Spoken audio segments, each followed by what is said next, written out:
Orient bell tiles studio से आप देख रहे हैं एबीपी न्यूज। नमस्कार, स्वागत है आपका एबीपी न्यूज में। मैं अखिलेश आनंद हूं। जम्मू कश्मीर विधानसभा में गुलमर्ग में फैशन शो के आयोजन को लेकर जमकर हंगामा हुआ। कुपवाड़ा के विधायक मीर मोहम्मद फयाज ने गुलमर्ग में फैशन शो के आयोजकों के खिलाफ सख्त कार्रवाई की मांग की है। वहीं फैशन शो के मुद्दे पर जम्मू कश्मीर के सीएम उमर अब्दुल्ला ने अधिकारियों से रिपोर्ट मांगी और रिपोर्ट के आधार पर कार्रवाई करने की बात उन्होंने कही है। तो फैशन शो का मुद्दा वहां पर गर्माता जा रहा है। जम्मू कश्मीर विधानसभा में भी इस मसले को लेकर हंगामा हुआ। गुलमर्ग में फैशन शो के मुद्दे पर आयोजकों पर कार्रवाई की मांग की जा रही है और मुख्यमंत्री ने भी इस मामले में रिपोर्ट पूरी तलब की है, रिपोर्ट मांगी है। मसला जम्मू कश्मीर में विधानसभा में भी उठा है, हंगामा हुआ। घाटी में फैशन शो को लेकर सवाल खड़े किए गए। रमजान के दौरान गुलमर्ग में फैशन शो पर यह विवाद और यह विवाद विधानसभा के अंदर तक पहुंच चुका है। जम्मू कश्मीर विधानसभा में गुलमर्ग में फैशन शो के मुद्दे पर हंगामा हुआ। कांग्रेस और नेशनल कॉन्फ्रेंस के विधायकों ने इस मामले को लेकर अधिकारियों के खिलाफ कार्रवाई की मांग की है। देखिए, गवर्नमेंट इतना करती है, अलाउ करती है एक सीन, बाद में एक सिस्टम होता है जो ये देख लेते हैं कि किस तरीके का ये कर लिया जाएगा, प्रोग्राम किस ढंग से कर लिया जाएगा। उसमें उनको कल्चर, सिविलाइजेशन और रूल्स और मॉरलिटी और इथिक्स का ख्याल रखना होगा। लोगों को मालूम है कि नंगी तस्वीरें दिखाना, और ख़ासकर जब पवित्र महीना चल रहा हो, हम एक सिविलाइज्ड कल्चर से ताल्लुक़ रखते हैं, ऐसा इम्प्रॉपर है, नामुनासिब है। इस पे अगर मौलाना साहब ने एतराज़ किया, इसकी रिपोर्ट तलब की और वो रिपोर्ट का इंतज़ार है। रिपोर्ट जब आएगी, एक्शन गवर्नमेंट का पता लगेगा। अफसोस है, जम्मू कश्मीर एक ऋषि मुनि सूफी सेंट है का इलाका है। ऐसी चीज़ें नॉर्मल सर्कमस्टांसिस में भी अगर सेमी न्यूड शो कोई हुआ है वो एक्सेप्टेबल नहीं है।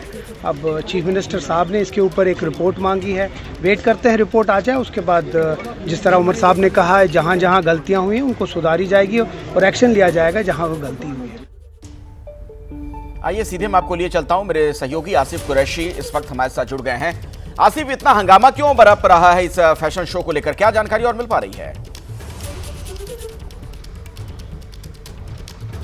अखिलेश, देखिए, ये एक बड़ा राजनीतिक मुद्दा बनेगा और आने वाले दिनों में इसकी ताप जो है वो विधानसभा में भी देखने को मिलेगी, क्योंकि बीजेपी के जो एलओपी हैं सुनील शर्मा, आज उन्होंने बयान दे दिया कि जिस होटल में ये फैशन शो ऑर्गेनाइज किया गया था वो अब्दुल्ला परिवार के एक सदस्य का है, मानो अब्दुल्ला परिवार का ही है, जहां पे ये फैशन शो हुआ। और ऐसा मुख्यमंत्री का कहना कि उनकी नॉलेज में इस फैशन शो के बारे में कोई भी बात नहीं थी, तो वो गलत है। यानी कहीं ना कहीं मुख्यमंत्री पर सीधे का सीधा निशाना अब बीजेपी की तरफ से फैशन शो के बहाने पे हो रहा है।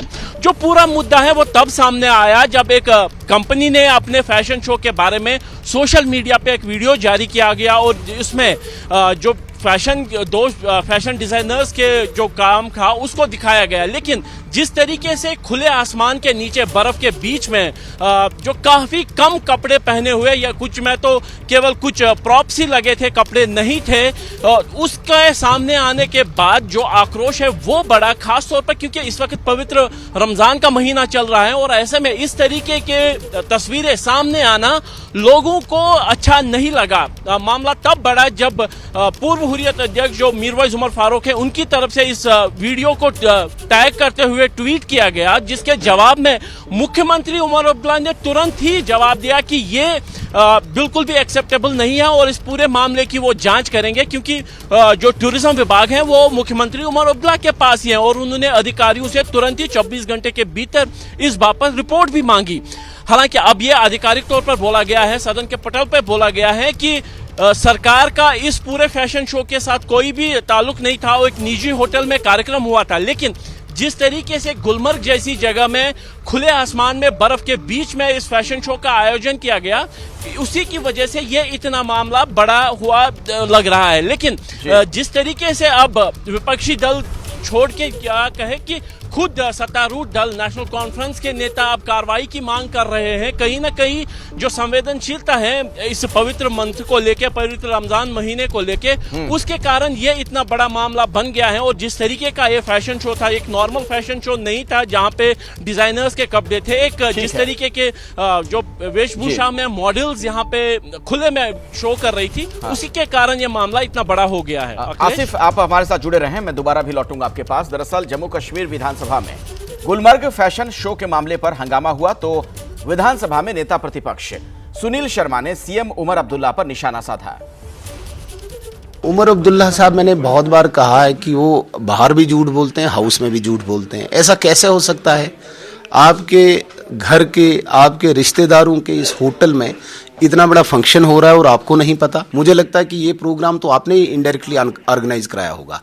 और आज जब बात उठी रिलीजियस लोगों से, शायद वहां पे, मुझे नहीं उस बात की जानकारी, आज आप हाउस को बोल रहे मैं इंक्वायरी करवाऊंगा। इंक्वायरी आप कराएं अपने घर वालों की, अपने रिश्तेदारों की, जिन्होंने ये प्रोग्राम कराया। मुझे लगता है कि बार बार गुमराह करना, झूठ बोलना ये छोड़ दें। सच ये है कि आपके डिपार्टमेंट, एक्साइज डिपार्टमेंट के द्वारा शॉर्ट टर्म लाइसेंस दी गई, आपको पता ये भी था, तो झूठ क्यों बार बार आप बोलते हैं?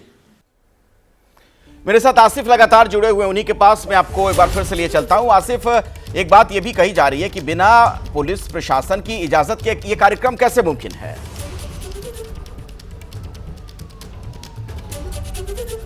बिल्कुल, देखिए अखिलेश, कुछ चीजें ऐसी हैं जो कि कोई भी आम आदमी जानता है कि इस तरीके का आयोजन जो एनओसी के बिना नहीं हो सकेगा, चाहे वो किसी निजी होटल में हो या फिर सरकारी कार्यक्रम हो। उसके लिए बाकायदा अप्लाई किया जाता है परमिशन के लिए, और जो परमिशन है ना सिर्फ गुलमर्ग की बात करें, गुलमर्ग डेवलपमेंट अथॉरिटी देगी, लेकिन वहां पे कितने लोग जमा होंगे, उनके लिए सुरक्षा के क्या प्रबंध होंगे, क्या कोई वीआईपी आ रहा है इसीलिए पुलिस की प्रोटेक्शन चाहिए होगी क्या, इस तरीके की जानकारी जो होती है वो जरूरी होती है। और इस फैशन शो के बारे में ये कहना मुख्यमंत्री का कि उनके पास कोई जानकारी नहीं थी, सरकार का इस आयोजन के साथ कोई भी लेना देना नहीं था, कहीं ना कहीं विवाद को बढ़ा देने में की तरफ ही बात कर रहा है। लेकिन ये बात भी सच है कि बीच में आपको रोक रहा हूं, इंजीनियर रशीद इस मुद्दे पर क्या कह रहे हैं, जरा पहले उनको सुन लेते हैं। इस चीज के लिए जिम्मेदार हैं। और उसके बाद जब क्वेश्चन आवर खत्म हुआ, ऑनरेबल सीएम साहब ने जब मजम्मत की, हमने उनको कहा कि आप कठुआ किलिंग्स के साथ साथ आप मक्खन दीन और वसीम की किलिंग की भी मजम्मत कीजिए। उस पर ऑनरेबल सीएम साहब ने ना ही मजम्मत की, बल्कि हमने जब अपना प्रोटेस्ट दर्ज किया तो हमें वहाँ से मार्शल आउट किया गया। यहाँ से सिलेक्टिव कंडमनेशन, सिलेक्टिव जो मजम्मत है ये नहीं चलेगा। मतलब जिस तरह हम, चाहे कठुआ में किलिंग्स हुई, चाहे बारामूला दारपोरा में किलिंग्स हुई, हमने ना सिर्फ मजम्मत की बल्कि हमने विजिट भी किया फैमिलीज को, और हम कठुआ भी जाएंगे। अगर एडमिनिस्ट्रेशन की तरफ से हमें इजाज़त मिलेगी, हम वहाँ पे भी ताज़ियत के लिए जाएंगे। तो इंसानी जान का मसला है, इसमें जो है सिलेक्टिव कंडमनेशन नहीं होनी चाहिए। हम जी जो गुलमर्ग के ऊपर जो उमर साहब ने जो जवाब जो उन्होंने दिया वो जवाब सही नहीं है। अगर कोई भी छोटे से छोटा इवेंट भी अगर कहीं होता है, अगर दो लोग कहीं पे बैठते हैं, तो उसके लिए भी जो है आप खुद समझ सकते हैं, आप जिम्मेदार जो है मीडिया हाउस से ताल्लुक़ रखते हैं, उसमें जो है एडमिनिस्ट्रेशन को जो है इजाज़त मांगनी पड़ती है। अगर इतना बड़ा एक इवेंट, एक कंट्रोवर्शियल इवेंट अगर वहाँ पे ऑर्गेनाइज किया किसी प्राइवेट पार्टी ने, किसी प्राइवेट होटल में, क्या उन्होंने इससे पहले परमिशन नहीं लिया होगा एडमिनिस्ट्रेशन से? अगर परमिशन नहीं लिया तब भी जो है वो जुर्मदार है। उसमें कार्रवाई होनी चाहिए कि उन्होंने जो है इतना सेंसिटिव, इतना कंट्रोवर्शियल इवेंट जो उन्होंने किया, उसमें उन्होंने इजाजत क्यों नहीं मांगी सरकार से? उनके ऊपर जो है कार्रवाई होनी चाहिए, कार्रवाई बनती है उनके खिलाफ। Thank you. अहमद शेख को आपने सुना, उनका यह कहना था कि दोनों स्थितियों में कार्रवाई होनी चाहिए। अगर परमिशन ली गई थी तब भी सरकार की जिम्मेदारी बनती है, प्रशासन की बनती है, और नहीं ली गई थी तब भी, कि आखिर बिना इजाजत के यह कार्यक्रम कैसे हुआ, यह एक सवाल खड़ा हो रहा है। और आसिफ, यह पेच तो है, अगर सरकार यह कह रही है कि हमारी परमिशन के बिना हुआ है, तो फिर सरकार पल्ला कैसे झाड़ सकती है? फिर यह आयोजन हुआ कैसे? सवाल तो यह भी खड़ा होगा फिर। बिल्कुल अखिलेश, देखिए जिस तरीके से इस मामले में अब परतें खुल रही है और खुद मुख्यमंत्री जो कि टूरिज्म मिनिस्टर भी हैं, उन्होंने विधानसभा के पटल पे इस बात को रखा कि सरकार का इस आयोजन के साथ कुछ नहीं है और साथ ही उन्होंने ये भी कहा कि अगर नियमों की अनदेखी हुई है तो कार्रवाई होगी। लेकिन अब देखने में ये बात सामने होगी कि क्या कोई कार्रवाई होगी या नहीं, अगर परमिशन लिया गया मैं है। आपको आसिफ रोक रहा हूं बीच में, मेरे साथ उमेश तलाशी जी जुड़ गए हैं, एनसी के आप प्रवक्ता हैं। उमेश जी, आयोजन सवालों के घेरे में है, आप लोग क्या कह रहे हैं इस पर? देखिए, ऑनरेबल चीफ मिनिस्टर साहब ने इस चीज की फ्लोर ऑफ द हाउस पे वजाहत की है कि एक प्राइवेट इवेंट था जो कि इस पाक महीने में नहीं होना चाहिए था। हमने इस चीज को कंडेम किया और डेफिनेटली इस चीज पे कार्रवाई होगी। बट एक प्राइवेट इवेंट था, तो प्राइवेट इवेंट उन्होंने किया है, इसमें कोई सरकार का कोई रोल नहीं, इसमें उमेश जी एक बात ये कही जा रही है कि आप कह रहे हैं प्राइवेट इवेंट था, लेकिन इतना बड़ा अगर कोई आयोजन होता है तो बिना पुलिस और प्रशासन की अनुमति के कैसे हो गया? फिर मैं वही कह रहा हूँ आपसे कि एक प्राइवेट इवेंट था, बट उसके बाद भी इस चीज पे जांच होगी। वो तो ऑनरेबल चीफ मिनिस्टर साहब ने बोला इस चीज पे जांच होगी और नतीजा आपके सामने आएंगे। और इसमें जो लोग बयान दे रहे हैं उनको क्या कहेंगे फिर, आप लोगों को जो कटघरे में खड़ा कर रहे हैं? देखिए, अपोजिशन है, अपोजिशन का काम है इस चीज पे सवाल पूछना और सरकार का काम है इस चीज का संज्ञान लेना। डेफिनेटली इस चीज का संज्ञान लिया जाएगा और कार्रवाई की जाएगी। एक तर्क जो इसमें दिया जा रहा है, जो लॉजिक दिया जा रहा है, कहा जा रहा है कि रमजान का पाक महीना और ऐसे में ये जो आयोजन है ये गलत है। ऑफ कोर्स ये रमजान के पाक महीने में ये आयोजन बिल्कुल गलत है। इस चीज को हम बिल्कुल कंडेम करते हैं। ठीक है, एक आखिरी सवाल, वहां पर क्या हो रहा है, किस तरीके से हो रहा है, क्या इसकी जानकारी स्थानीय प्रशासन को नहीं होती है? उनकी नाक के नीचे इस तरह की घटना कैसे हो गई? ये आयोजन कैसे हो गया? प्राइवेट इवेंट था। देखिए, गवर्नमेंट ऑर्गेनाइज कोई इवेंट नहीं था कि जिसकी जानकारी सरकार को हो। एक प्राइवेट इवेंट था, तो उन्होंने एक प्राइवेट इवेंट किया था। बट इसमें ये देखने लायक है कि रमजान के पाक महीने में इवेंट हुआ जो कि नहीं होना चाहिए था। सरकार इसका संज्ञान लेगी और नतीजा आपके सामने आ जाएगा। ठीक है, शुक्रिया उमेश तलाशी जी हमारे साथ जुड़ने के लिए। तो आपने सुना उनका यह कहना कि सरकार इस पूरे मामले में जांच करेगी और पता किया जाएगा आखिर ये आयोजन कैसे हुआ। हाँ, ये जरूर बात कही जा रही है कि नहीं होना चाहिए था ये आयोजन, जो बात विपक्ष की तरफ से कही जा रही है, जिस तरीके से सरकार को घेरा जा रहा है, उस पर प्रतिक्रिया आप सुन रहे थे। तो अभी की बड़ी खबर आपको बता दें, गुलमर्ग फैशन शो से जुड़ी हुई बड़ी खबर, बड़ा अपडेट। फैशन डिजाइनर जो इस मामले के हैं उन लोगों को लेकर सवाल खड़े हो रहे हैं और उसी से जुड़ा एक बड़ा अपडेट आपको दे दें। सरकार हालांकि कह रही है कि प्राइवेट आयोजन था, लेकिन फैशन डिजाइनर और आयोजकों ने भी अब माफी मांग ली है। ये एक बड़ा अपडेट आपको दे दें। रमजान के बीच फैशन शो के लिए माफी मांगी गई है। हमारा इरादा किसी को ठेस पहुंचाने का नहीं, यह कहना है आयोजक का। जो फैशन डिजाइनर हैं उन्होंने भी माफी मांगी है और आयोजकों ने भी, यानी जिन लोगों ने यह कार्यक्रम आयोजित करवाया था, जो ऑर्गेनाइजर हैं, उन्होंने माफी मांग ली है। लेकिन आसिफ, ऐसा लग नहीं रहा है कि माफी मांग लेने भर से यह मसला शांत हो जाएगा।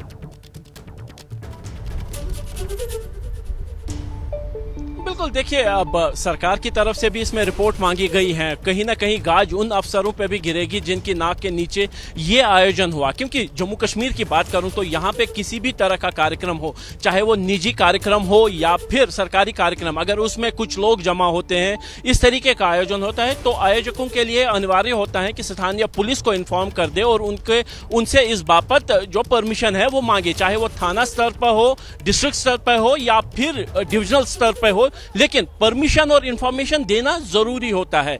इस आयोजन के बारे में क्या गुलमर्ग पुलिस को पता था, क्या डिस्ट्रिक्ट एडमिनिस्ट्रेशन को पता था? और इस तरीके का एक बड़ा आयोजन जो टूरिज्म के साथ रिलेटेड हो, ऐसा हो नहीं सकता कि पर्यटन विभाग को इस बाबत जानकारी ना रही हो कि इस तरीके का एक आयोजन होगा, जो कि एक फैशन शो है, टूरिज्म वाली जगह है, टूरिज्म में विंटर में एक इस तरीके का आयोजन हो रहा है। तो जाहिर सी बात है कि इसको प्रमोशन के तौर पर भी सरकार या सरकारी विभाग यूज कर सकते थे। और अब चूंकि ये विवाद बढ़ गया है तो इसीलिए सब हाथ वापस खींच रहे हैं और सबका ये कहना है कि इस आयोजन के साथ किसी का भी कोई लेना देना नहीं था, एक निजी आयोजन था जो कि विवाद को और हवा देगा। क्योंकि हर कोई जानता है कि जम्मू कश्मीर जैसी संवेदनशील जगह पे इस तरीके का आयोजन बिना सरकारी अनुमति के नहीं हो सकता। अब देखने में यह होगा कि जो मुख्यमंत्री की तरफ से जांच के आदेश दिए गए हैं, 24 घंटे का समय उन्होंने दिया था। कल शाम को जब मीरवाइज उमर का ट्वीट आया था, उसके साथ ही उन्होंने भी ट्वीट किया था कि उन्होंने कहा था कि जो अधिकारी हैं उनसे रिपोर्ट मांगी जाएगी। अब किस तरीके की रिपोर्ट होती है, और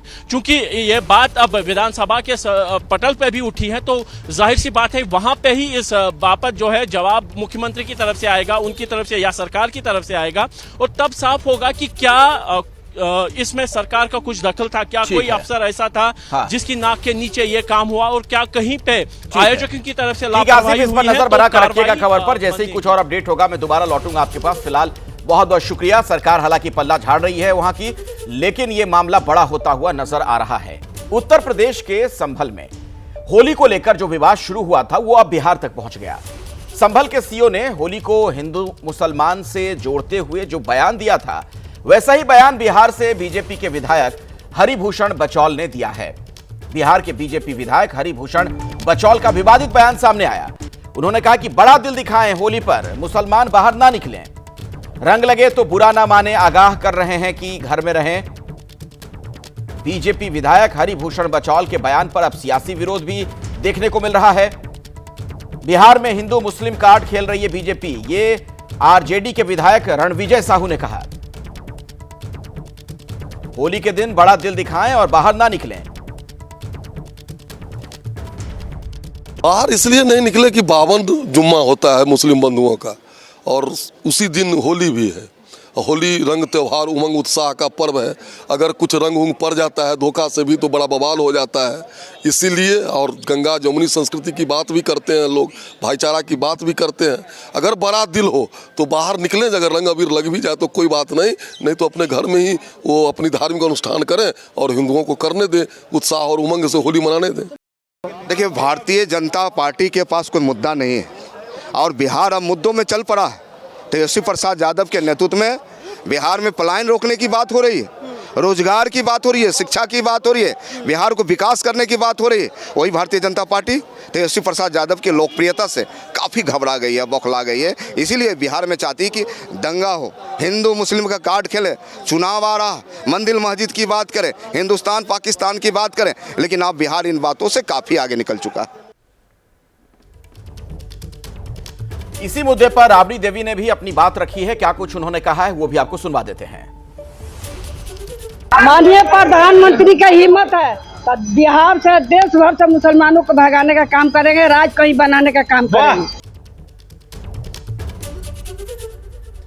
इसी मुद्दे पर चर्चा के लिए मेरे साथ अलग अलग राजनीतिक दलों के नुमाइंदे जुड़ गए हैं। उनसे मैं आपका परिचय करवा दूं। नीरज कुमार हैं, प्रवक्ता हैं भारतीय जनता पार्टी के, हमारे साथ जुड़ गए हैं। कंचना यादव जी भी आपको नजर आ रही हैं, प्रवक्ता हैं आरजेडी की, और हिमराज राम जेडीयू के प्रवक्ता हमारे साथ जुड़ने वाले हैं। कंचना जी, मैं बातचीत की शुरुआत आपसे ही करना चाहूंगा और सवाल यही है जो आप लोग कह रहे हैं, आरजेडी का जो बयान है इस पर क्यों लग रहा है आप लोगों को कि ये हिंदू मुसलमान हो रहा है?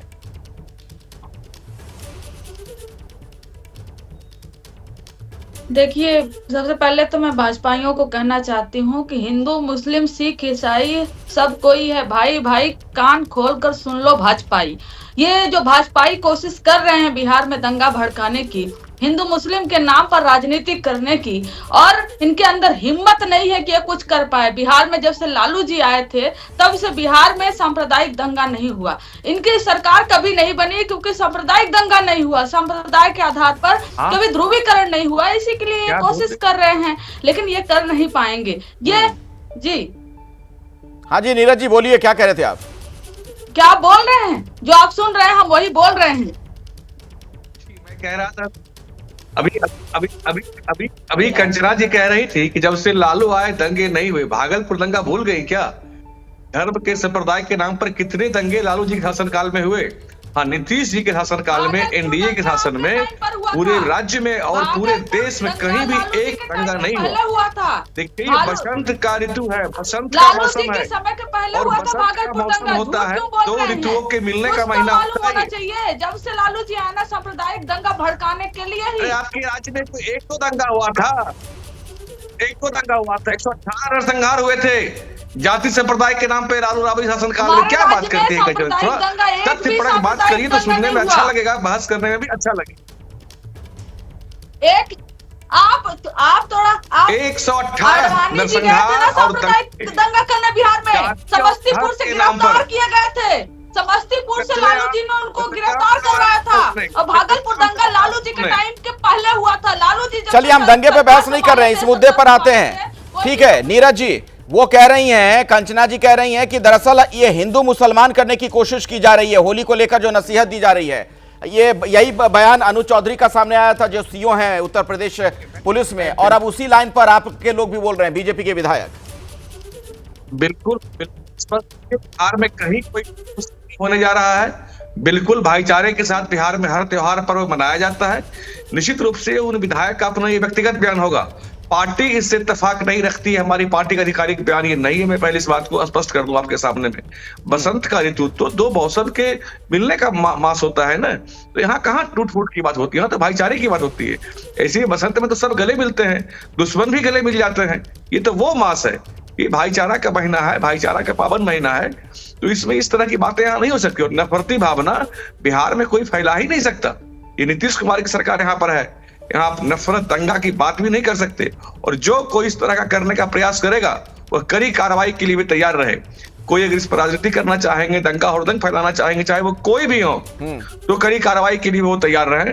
इस राज्य सरकार में जो कि सुशासन की सरकार है, अब राज्य आगे बढ़ चुका है प्रगति के रास्ते पर। ये लीजिए कंचना जी, कह तो रहे हैं कि कुछ नहीं होने दिया जाएगा, सब कुछ सही रहेगा, फिर आप लोगों को क्यों लग रहा है हिंदू मुसलमान हो रहा है? अगर सब कुछ सही है, कुछ नहीं होने दिया जाएगा, तो ये अपने विधायक हरिभूषण जो सांप्रदायिक बयान लगातार दिए जा रहे हैं, एक के एक बयान, उनका कब ले रहे हैं ये इस्तीफा, उनको कब निकाल रहे हैं, उनको कब विधायक के पद उनका छीन रहे हैं? अन्य राज्यों में तो बहुत जल्दी ये छीन लेते हैं, अन्य राज्यों में बहुत, ये कब कार्रवाई कर रहे हैं? दरअसल इनका पूरा मकसद यही है कि कैसे जदयू को अटैक किया जाए, जदयू को वोट बेस को खींचा जाए। इनका अटैक आरजेडी पे नहीं है, इनका अटैक भारतीय जनता पार्टी का जदयू पे है। जदयू का वोट बैंक खींचना चाहते हैं और जदयू को खत्म करना चाहते हैं। तो हमारी बस एक ही चिंता है कि बिहार में सांप्रदायिक माहौल नहीं बिगड़ना चाहिए। बिहार में हर कोई जो है कि वो भाई भाई के। कंचना जी, तो हिमराज जी आप में और बीजेपी में झगड़ा लगवाने की कोशिश कर रही हैं, वो कह रही हैं कि दरअसल आप लोग हैं टारगेट पर। देखिए सबसे बड़ी बात यह है कि कंचना जी को इस बात को नहीं भूलना चाहिए, क्योंकि अभी तो बोलने के क्रम में उन्होंने जो बोला है उसका जो है जवाब है ये हमारे बीजेपी के भाई प्रवक्ता जो है नीरज जी ने दे दिया है। मैं इस पर नहीं जाना चाहता, मैं सिर्फ इतना कहता हूं कि बिहार के अंदर कानून का राज स्थापित है, शांति सद्भाव भाईचारा कायम है, यहाँ सांप्रदायिक सौहार्द कायम है, यहाँ कोई धर्म के नाम पर कोई दंगा करेगा, धर्म के नाम पर कोई उपद्रव करने की कोशिश करेगा, वो सफल नहीं होता। और ये तो लालू जी के राज में हुआ करता था, नरसंहार दंगा ये सब उनका जो है विशेषता है।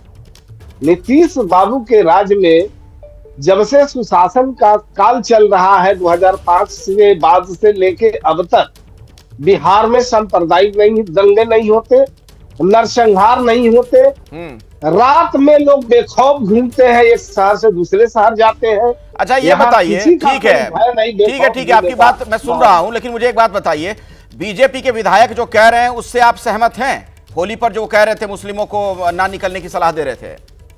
यहाँ तो बिहार का ये इतिहास रहा है कि सभी पर्व, चाहे वो मुस्लिम का पर्व हो या हिंदू का पर्व हो, सभी लोग मिलजुल कर मनाते हैं, सब लोग एक दूसरे से गले में गले मिलते हैं, यहाँ सांप्रदायिक सौहार्द कायम है।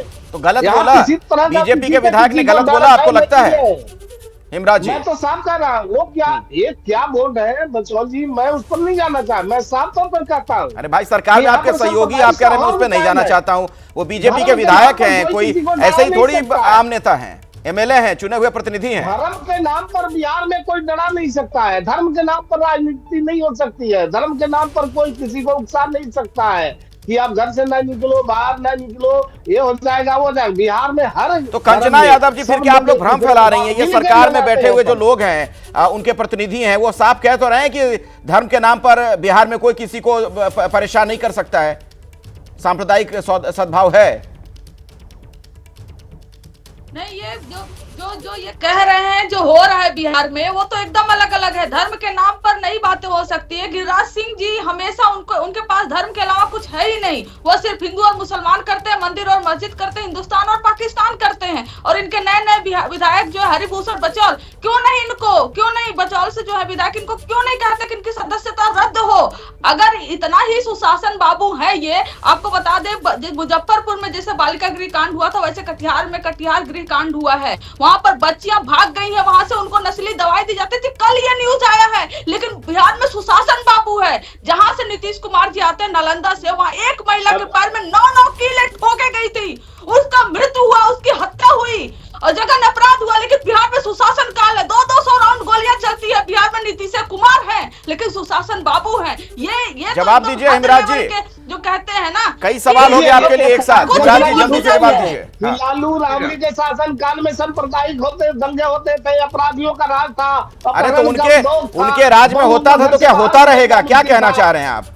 नहीं, ये कौन सा तर्क है? भूल गई है। ये कौन सा तर्क है हिमराज जी? अगर उनके शासन काल में नरसंहार की कई घटनाएं हुई तो क्या वो आदर्श मान लिया जाए, उसको आगे भी वही होता रहे? अपराध करके बच नहीं सकता है। कोई भी अपराधी अगर अपराध करता है तो उसे सलाखों के पीछे बंद किया जाता है। लालू राबड़ी जी के शासन काल में अपराधियों को सत्ता में बैठ कर संरक्षण दिया जाता था, उसे बचाने का काम होता था। अभी नीरज जी ने कहा भागलपुर दंगे की बात। भागलपुर दंगे के आरोपी कामेश्वर यादव को किसने बचाया था? लालू यादव ने बचाया था।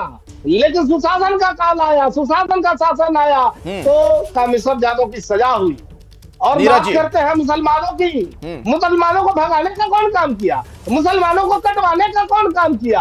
आज सांप्रदायिक दंगे नहीं होते, मुसलमानों को डराया नहीं जाता, मुसलमानों को डर से। ठीक है नीरज जी कुछ कहना चाह रहे थे। हाँ नीरज कुमार जी जल्दी से, फिर मैं जाता हूँ कंचना जी के पास। हाँ बिल्कुल डरक चुका है, उनका वोट काटता जा रहा है। वो घबराहट में इस तरह की राजनीति वो करना चाहते हैं कि उनका MY समीकरण इंटैक्ट रहे। लेकिन अब बिहार की जनता समझ चुकी है, बिहार की यादव और मुस्लिम भी समझ चुके हैं कि अब इनके चक्कर में नहीं रहना, और वो उनका वोट बैंक, उनका बंधुआ मजदूर बनकर नहीं रहना चाहती। बिहार में जहां कहीं भी कोई घटना होती है साहब, तुरंत पुलिस कार्रवाई होती है। 24 घंटे के अंदर।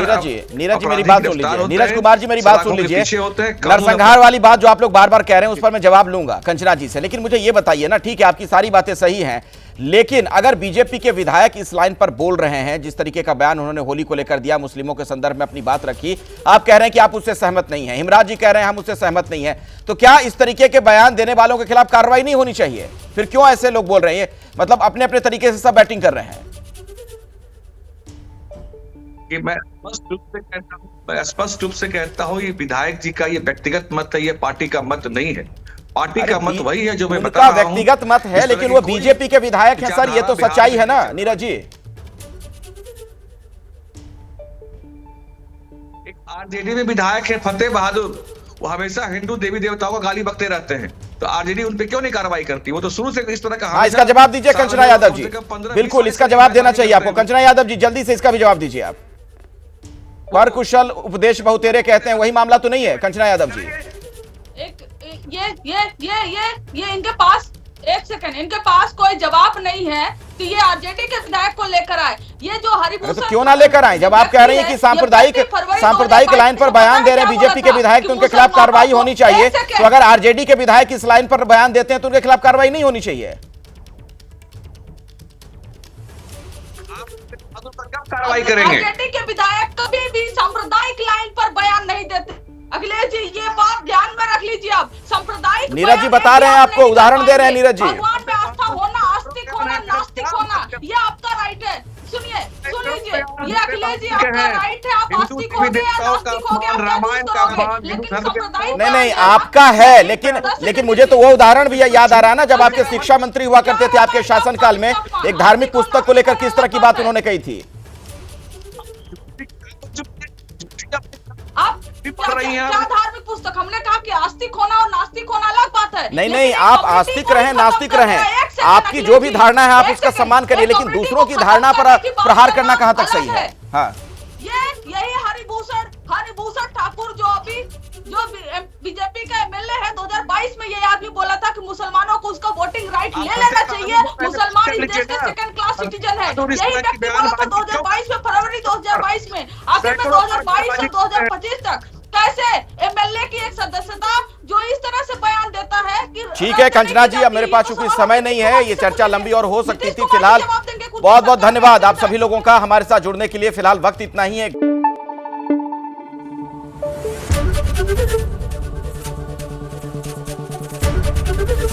एबीपी न्यूज आपको रखे आगे।